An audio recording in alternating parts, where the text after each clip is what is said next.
नमस्कार, मेरा नाम यशवंत साहू और आप देखना शुरू कर चुके हैं भिलाई टाइम्स। और हम इस वक्त मौजूद हैं सूर्यनगर में, वो सूर्यनगर जहाँ पे 24 घंटा पहले 3 सवा 3 बजे के आसपास कल एक बड़ी आग लगती है। एक के बाद एक घर जल जाते हैं और 160 से ज़्यादा परिवार बेघर हो जाते हैं और 700 से ज़्यादा लोग आशियाना खो चुके होते हैं। फिलहाल इस वक्त मौजूद हैं हम, मेरे साथ हैं हितेश शर्मा जी, जी न्यूज़ के ब्यूरो चीफ हैं, और IBC 24 के ब्यूरो चीफ मनन पटेल जी। हम कल से यहाँ पे लगे हुए हैं, लगातार अपडेट्स अपने चैनल्स को दे रहे हैं और उनके नज़रिए से जानना चाहेंगे कि क्या कुछ मंजर है, आप लोगों ने कल से क्या कुछ देखा है और दिन भर का घटनाक्रम क्या कुछ हुआ है।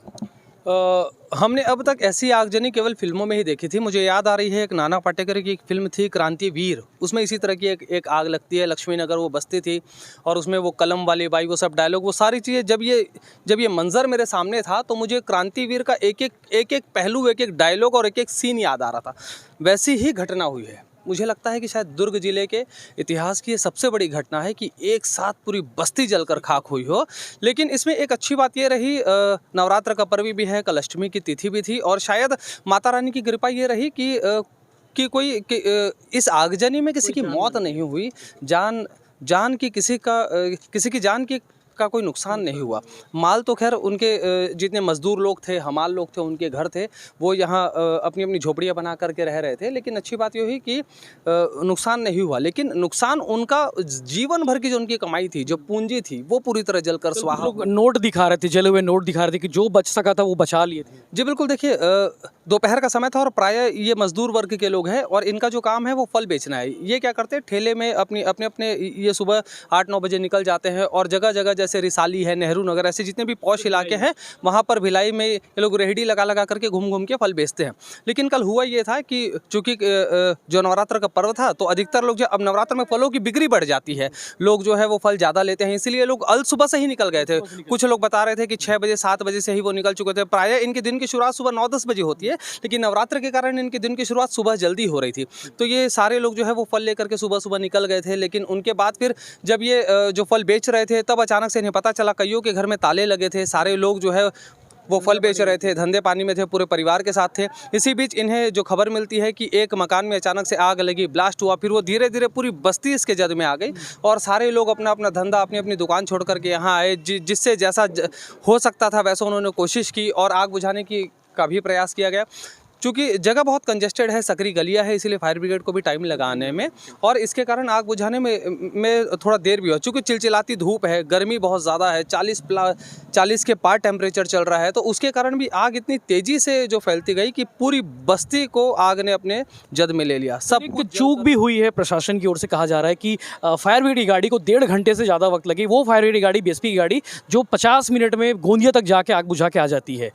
जी देखिए, ये बिल्कुल कहीं ना कहीं है कि ये बड़ा सवाल है कि फ़ोन करने के बाद भी क्या फायर ब्रिगेड ने इसे हल्के में लिया। असल में देखिए, 2 पहलू हो सकते हैं। एक पहलू तो ये हो सकता है कि ये बस्ती है और बस्ती वालों ने जब फ़ोन किया होगा तो हो सकता है फायर ब्रिगेड को ये लगा हो कि शायद किसी ने मजाक किया है, क्योंकि देखिए प्रशासनिक लेवल पे या नगर निगम के लेवल पे किसी बड़े अधिकारी ने फ़ोन करके जानकारियाँ नहीं दी।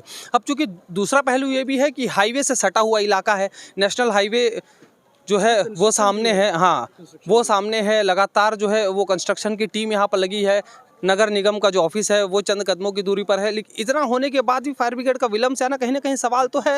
लेकिन शायद प्रशासन को ऐसा लगा हो कि शायद किसी ने मस्ती की है या किसी ने मजाक किया हो। लेकिन यदि मान लीजिए फायर ब्रिगेड को सूचना मिल गई थी तो तत्काल पहुंच जाना था। आज सुबह से सांसद विजय बघेल, विधायक देवेंद्र यादव, मेयर नीरज पाल रात से डटे हुए हैं, क्या कुछ बोल रहे हैं और लोग क्या उनकी बातों को वो कर रहे हैं? जो निश्चित तौर पर ऐसी जब घटनाएं होती है यशवंत जी, तो देखा जाता है कि जब घटना घट जाती है तो जिम्मेदार वहां पहुंचते हैं और जिम्मेदार पहुंचते हैं तो जिम्मेदारों की एक नपे-तुली बयानबाजी होती है। वो नपे-तुली बयानबाजी सभी को देखने को मिली। कुछ जांच की बात करते हैं, जो अधिकारी हैं, जो नेता हैं, वो करते हैं कि हम आपको व्यवस्थापित कर देंगे, नई जगह पर ले जाएंगे, आपके सारे जो नुकसान हुए इसका मुआवजा दे देंगे, तो ये सारी चीज़ें होती है। लेकिन इस बीच एक बड़ी बात चूक ये होती है कि ऐसी घटनाएँ क्यों, बड़ा सवाल ये खड़ा होता है कि ऐसी सघन बस्तियाँ पूरे जिले में है, भिलाई के अन्य जगहों पर 22 बस्ती 22 बस्तियां हैं जो सघन बस्तियां हैं, जहां पर एम्बुलेंस का पहुंचना या मार्केट के अंदर एम्बुलेंस का पहुंचना ना के बराबर है। यानी अगर कहीं आगजनी होती है तो लगभग आपको 1 से 1.5 घंटे आपको पानी सप्लाई करने में लगेंगे, वहां तक फिल्टर पहुंचाने में लगेंगे। तो ये एक बड़ा सवाल है, ऐसी जगहों पर क्या करना चाहिए। कल कलेक्टर साहब से भी पूछा गया इस बात को कि सघन बस्तियां हैं शहर में, उनके लिए क्या की जाए। तो तब उन्होंने कहा कि हम इसके लिए अवेयरनेस प्रोग्राम करेंगे, अवेयरनेस के लिए हम कब्जे हटाएंगे। तो ये सारी चीज़ें, लेकिन ये बात की बात है फिलहाल ऐसे सघन बस्तियों के साथ में क्या किया जाए। दूसरी बात कि भिलाई स्टील प्लांट का खुद का सेटअप, मैं बता दूं आपको कि भारत में पहला यह स्टील प्लांट है, भिलाई स्टील प्लांट एशिया का सबसे बड़ा प्लांट कहा जाता है, जिसका खुद का दमकल का सेटअप है। ऐसा दमकल का सेटअप किसी स्टील प्लांट में या किसी अन्य प्लांट में, क्योंकि सीआईएसएफ का सेटअप है यहाँ पर, अन्य जगह सीआईएसएफ जो है फायर का काम करती है, लेकिन यहाँ भिलाई स्टील प्लांट के पास खुद का दमकल का सेटअप है, स्टैंडर्ड है। और ये स्टैंडर्ड होने के साथ साथ भिलाई के लिए वरदान कहा जाता है, लेकिन फिलहाल यहाँ पर भिलाई के लिए वरदान साबित नहीं होता। मैं कल यहाँ पर 3-3:30 बजे यहाँ मौजूद था, और जब 1 घंटे से गाड़ियों के बुलाई जा रही थी बीएसपी की गाड़ी, तो बीएसपी की सबसे खासियत ये है कि जब तक कलेक्टर या एसडीएम का फोन ना जाए तब तक बीएसपी का सेटअप यहाँ पर नहीं पहुँचता किसी भी जगह पर, भिलाई में किसी भी जगह। ये सबसे बड़ी जो है बुरी बात है। इसको सिर्फ आश्वासन नहीं मिला है, मदद नहीं मिल पाई है।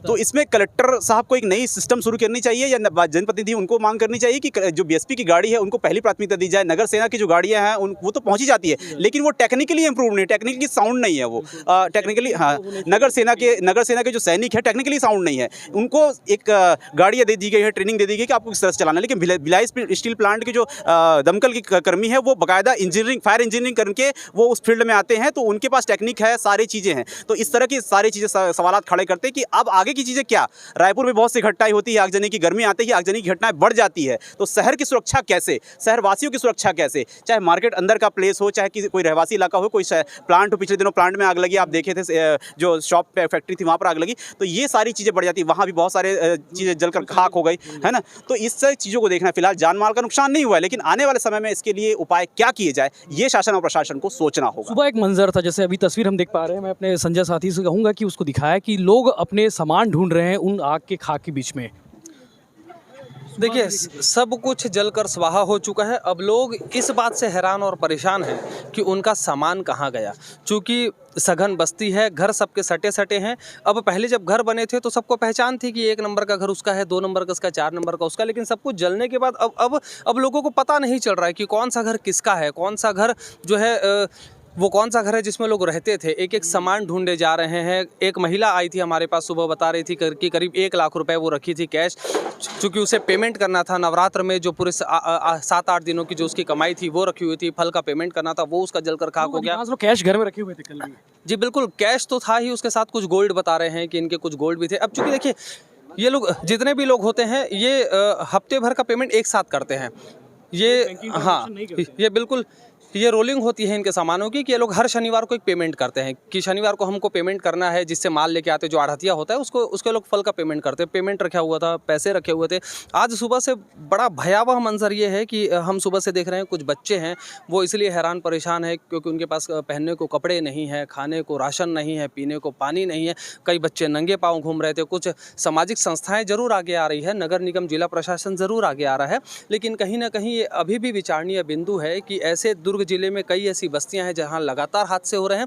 दुर्ग में अभी कुछ दिन पहले होटल शीला में आग लगी थी, जिसके बाद ये कहा गया था कि ऐसे जो कंजेस्टेड इलाके हैं वहां एक सर्वे कराया जाएगा, और सर्वे कराने के बाद में ऐसी जगह पर ऐसी व्यवस्थाएं बनाई जाएगी कि एम्बुलेंस और फायर ब्रिगेड आसानी से जाई जा सके, लेकिन ऐसा कुछ हुआ नहीं। देखिए, देखा था कोरोना काल में जब लोग मदद करने आते थे, लेकिन इस स्थिति में मदद करने अभी तक कोई ढंग से सामने नहीं आया। कुछ ही सामाजिक संस्था हैं जो मदद के लिए तैयार हुए, कल से भी तैयार है और कल लगातार कर रहे हैं, तो उनको आगे आने की अपील तो होनी चाहिए। जी बिल्कुल, देखिए निश्चित तौर पर यह तो होना चाहिए, क्योंकि देखिए जितने लोग रह रहे हैं, कम से कम 700 से 750 लोग हैं यहाँ पर, 150 से ज़्यादा घर है, तो कम से कम सामाजिक संस्थाओं के साथ साथ बाकी लोगों को भी ये समझना चाहिए कि इनको अब मदद की आवश्यकता है। क्योंकि देखिए, इनके पास कुछ नहीं बचा है, ना पैसा बचा है, ना कपड़े बचे हैं, कुछ भी नहीं है। जो एक जोड़ी कपड़े में है, बस उसी कपड़ों में ये लोग अभी तक रह रहे हैं, ना इनके पास खाने का ठिकाना है। हालांकि कुछ व्यवस्थाएं ज़रूर की गई है और ये पास ही एक सरकारी स्कूल है जहाँ व्यवस्था हुई है। और मैं तो ये अपील करना चाहूँगा कि नवरात्र का पर्व है, बहुत सारे लोगों ने कन्या भोजन कराया होगा, बहुत सारे लोगों ने भंडारे करवाए होंगे, तो भंडारा आप करवाइए, अच्छी बात है, लेकिन कम से कम इनके लिए भी एक ऐसे भंडारे की व्यवस्था हो। जैसे सिख समाज है वो हमेशा आगे रहता है, सिख समाज को आना चाहिए, सिंधी समाज को आना चाहिए। ऐसे कई अपने आप में जो समाज है जो बहुत जो परिपक्व है इन सब चीज़ों के लिए, जो करते आए हैं, कोविड काल में भी जिन्होंने किया है, जैन समाज है, उन लोगों को इनके लिए कुछ ना कुछ व्यवस्थाएं करनी चाहिए। जब तक इनके रहने की व्यवस्था नहीं हो जाए, कम से कम जिला प्रशासन के साथ साथ सामाजिक संस्थाओं को मिलकर के इनके लिए व्यवस्था करनी चाहिए। कल कलेक्टर ने न्यायिक जांच की बात कही थी, शायद जांच शुरू हो गई है। 3 सदस्यीय टीम रायपुर से आई थी, फॉरेंसिक टीम, जो शायद ये पता करने में लगी हुई है कि आखिर आग लगी तो लगी कैसे है। उस पर आप नज़र रखिए। जी, निश्चित तौर पर आगजनी की घटनाएं होने के बाद मजिस्ट्रियल जांच के आश्वासन दिए जाते हैं। मजिस्ट्रियल जांच होती भी है और एक पूरी तरह से जांच होने के बाद उसमें रिजल्ट भी निकाला जाता है। सबसे पहले आग लगने का कारण यहाँ पर पता नहीं चल पाया, लेकिन फिलहाल यहाँ पर बताया जा रहा है कि कार्बाइड यहाँ पर रखे हुए थे, गैस सिलेंडर्स भारी मात्रा में थे और एक कॉर्नर से आग जलनी शुरू हुई है। अगर टेक्निकली रूप से देखें, अगर फायर की बात करें तो आग लगने की घटनाएँ गर्मी में बहुत ज़्यादा होती है और बहुत ही ज्वलनशील होता है कार्बाइड। वो कार्बाइड बहुत ज्वलनशील होता है, साथ ही सिलेंडर ज्वलनशील वस्तु है, तो वो धीरे धीरे आग फैलते हुए आग में घी डालने का काम करते, तो वो धीरे धीरे फैलते फैलते पूरे बस्ती में फैल गई। बस्ती में फैलने के साथ साथ जो हवा थी उस समय, जो हवा का रुख था वो विपरीत ना होकर आग उत्तर में, तो वो कॉलोनी में फैलने लगी। और उसके बाद फिर जिस तरह से आग फैली तो लोग उसे बुझाने के लिए सामने, लेकिन बुझा नहीं पाए क्योंकि उनके पास में व्यवस्था नहीं थी, वो चीज़ें नहीं थी जो बाल्टी पानी डाल रहे थे, जो घर में जूस निकाल जाए वो उससे कर रहे थे। तो वो तो मजिस्ट्रियल जांच होगी, लेकिन फिलहाल व्यवस्थापन की इनका होना चाहिए, क्या इनके लिए किया जाए। जिस तरह से हितेश जी ने बताया कि इनके लिए क्या व्यवस्था की जानी चाहिए, समाजों को आगे आना चाहिए और जो आश्वासन नेता जो दे रहे हैं, जो जनप्रति दे रहे हैं, उनको भी अमल करना चाहिए क्योंकि लोग हैं ये, ये भिलाई के लोग हैं। लगभग 163 परिवार यहाँ पर निवास करते थे और कहीं ना कहीं वो मतदाता हैं, वो आम जनता है, वो यहाँ पर फल मंडी में काम करने वाले लोग थे, तो उनके लिए व्यवस्था होनी चाहिए। मजिस्ट्रियल जांच अलग विषय होता है, फिलहाल ये व्यवस्थापन का विषय जो इनको केवल वोट बैंक ना समझा जाए। देखिए, ये आपके वोट बैंक नहीं है। वोट बैंक ये किसी न किसी राजनीतिक दल के समर्थक हो सकते हैं, इनकी अपनी विचारधारा हो सकती है, लेकिन जिला प्रशासन को या नगर निगम को ये चाहिए कि इनको वोट बैंक ना समझे। ये इंसान है और इनका सब कुछ लुट चुका है, इनके पास कुछ नहीं बचा है, बड़ी मार्मिक स्थिति में ये लोग हैं। तो अब कम से कम प्रशासन को इनकी व्यवस्था करनी चाहिए और इनका जो नुकसान हुआ है, चूँकि भरपाई तो नहीं हो सकती, लेकिन कुछ भरपाई ज़रूर होनी चाहिए। इनके रोजगार के लिए कुछ दिनों की व्यवस्था की जानी चाहिए और ऐसी व्यवस्था हो कि आने वाले समय में कुछ दिनों तक इनको कोई परेशानी ना हो। तो ये मंजर है सूर्यनगर का, जहाँ पे कल 24 घंटा पहले, आज से 24 घंटा पहले आग लगती है और पूरी बस्ती खाक हो जाती है। अब देखने वाली बात यह है कि मदद के लिए कितने लोग सामने आते हैं, चूँकि नेता जो है सिर्फ आश्वासन दे रहे हैं, उन आश्वासन पर काम कब तक होता है ये देखने वाली बात है। तो इस तरह के बाकी अपडेट्स के लिए जुड़े रहिए भिलाई टाइम्स से, सब्सक्राइब करना ना भूलें। शुक्रिया।